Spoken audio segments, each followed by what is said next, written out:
Alright, this is kind of an overview of my 3.13 Inquisitor, Ball Lightning cast on crit Cyclone, and using Mjölner. So I decided to make this build after I got a Watcher's Eye with Energy Shield on hit with Discipline. And when you get a Watcher's Eye with that mod, you kind of want to use a skill that hits often. And so I went with Ball Lightning. After playing Incinerate Elementalist for quite a bit. If you look at the Inquisitor Ascendancy, they reworked it, and it really just screams use Mjölner. Mjölner has a very high strength requirement. It has a strength requirement of 412 strength, and so this new rework with Righteous Providence gives 50 strength from that node and gives a lot of crit chance based on strength or intelligence, whichever is lower. And we are currently at 425 strength, which is lower than our intelligence, so we are getting 425 crit chance. So it's easy to scale crit with Inquisitor now, easier than it has been, and it's easy to use Mjölner because of the strength you're getting from this node. Like I said, it Inquisitor really just screams Mjölner right now. And hey, Mathel went and made a build with Mjölner. Thanks.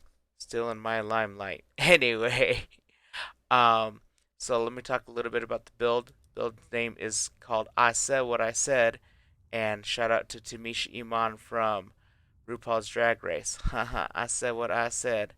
Anyway, this build has a lot of defense, has 65k armor, 5,000 energy shield, about 400 energy shield regen.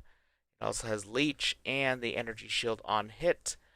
Um, so I'm using Ball Lightning, cast on crit with Cyclone, Inspiration support, Ellie Focus, Slow Projectiles, using Skin of the Lords, which has Iron Reflexes on it. And I bought this for about 2x. And this is what's giving me a ton of armor. And then Mjölner with Ball Lightning, Control Destruction, and Slower Projectiles. And lots of balls, lots of cocks. I mean, cast on crits, balls and cocks. And so, yeah, I happened to Val this Mjölner and get a endurance charge when you stun an enemy. So I occasionally get endurance charges. Be better if there were fortify as the implicit. Those are really expensive. Good luck trying to get one of those or trying to Val that yourself. Um, Shield here is really quite important. It's the Aegis Aurora. And tagline here replenishes energy shield by 2% of armor when you block. And so I have 65k armor every time I block, which is all the time because I have max block. I am recovering about 1200 energy shield, so I hardly ever die, as you saw in the other video. Go watch my other video, my simulacrum. Anyway, using 5 different ores, we're using determination, precision, zealotry, discipline, and grace. And again, with iron reflexes, all the benefit we get from grace is transformed into or converted to armor, and that's how we stack armor. Um, Helm here has Ball Lightning enchant, reduced mana reservation. You need a little bit more reduced mana reservation to use precision with this build. Instrumentus to really just stack a lot more stats. I got some elusive boots on. Oh, Coward's Legacy, so that we are count as low life when we have vulnerability, and we have vulnerability because of Coward's Legacy. And because of that, we can pick up Pain Attunement on the passive tree, which gives us more spell damage. Augur Mortis, this one's pretty important to my build right now. Enemies in your chilling areas take 31% increased lightning damage. It's actually a lot. And so we are creating chilling ground by using Vortex. And when we're playing, we just hold down Vortex and Cyclone because Vortex is an instant skill. So as we're doing Cyclone, we just drop Vortexes. And that's with Arcane Surge support. It's easy to use Dash with this build because you have quite a bit of stats, and so you're not dexterity starved. Um, yeah, we also have a few cast on when damage taken setups. Cast when damage taken with Molten Shell. We also have Val Molten Shell. Anytime we take a big hit, we proc our Molten Shell and it gives us about a 10,000 life buff. And then we have Ice Golem for extra accuracy and crit chance. Assassin's Mark for more crit chance and crit multi. This is really good against bosses. Precision for more accuracy and crit strikes. We need accuracy so we can hit with Cyclone, and so we can get the cast on crit, plus the extra ball lightning from just hitting with Mjölner.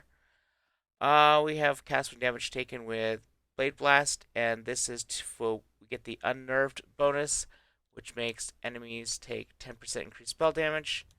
And we have a cast when damage taken with Frost Shield, and this gives us extra spell crit chance when we are within the Frost Shield, and just gives us a little bit of a buff with defense as well.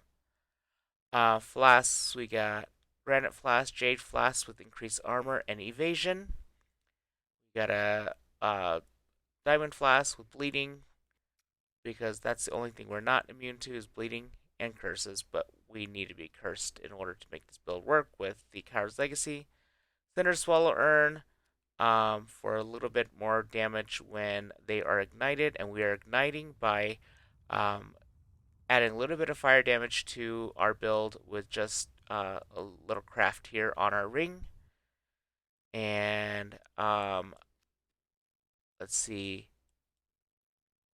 Oh man, I managed to craft this. I just bought a crit multi lightning jewel, and then alt and augment spammed it until I got another crit multi, and regaled it and just happened to hit another crit multi.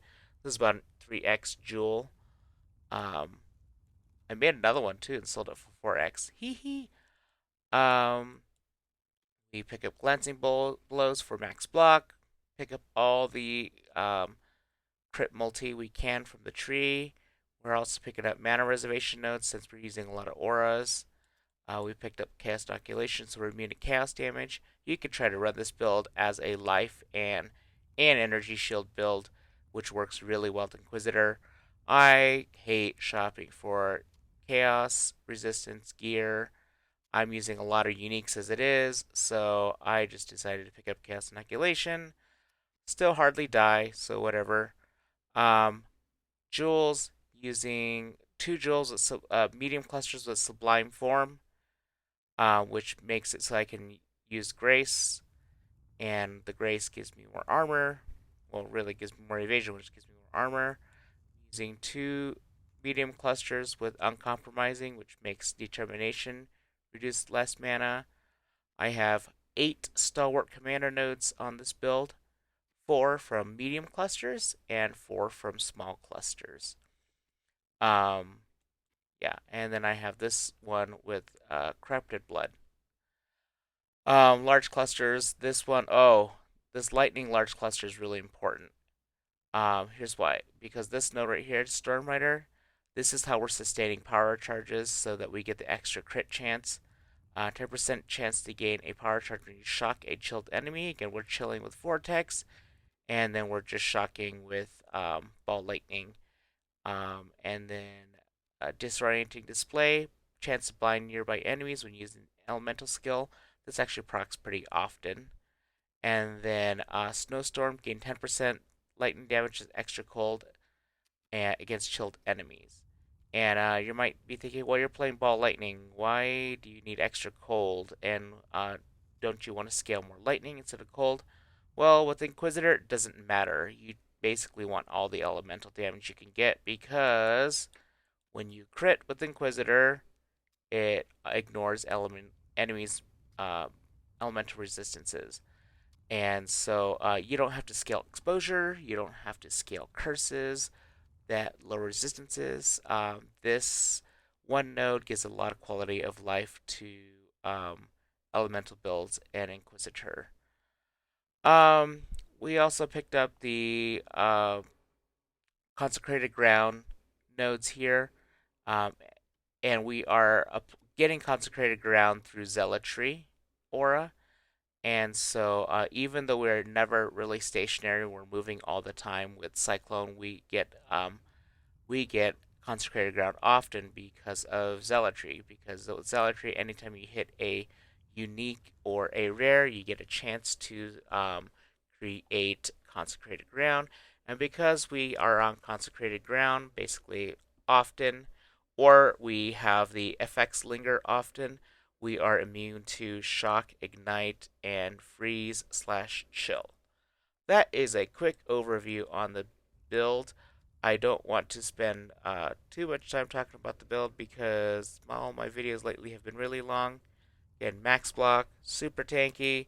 Go watch my video on my simulacrum, first simulacrum I've done this league. Deathless. I and literally just face tankosis when he came out. Um, Happened to drop a Impulsa. That was kind of fun. I don't know if I've ever dropped Impulsa before, but go check out that video. Thank you for watching this video, and uh, there will be a build guide. Well, actually, yeah, the P.O.E in the description. So feel free to take a look at the P.O.E for this build. Again, not the strongest, but I can face tank just about anything. So have a good night.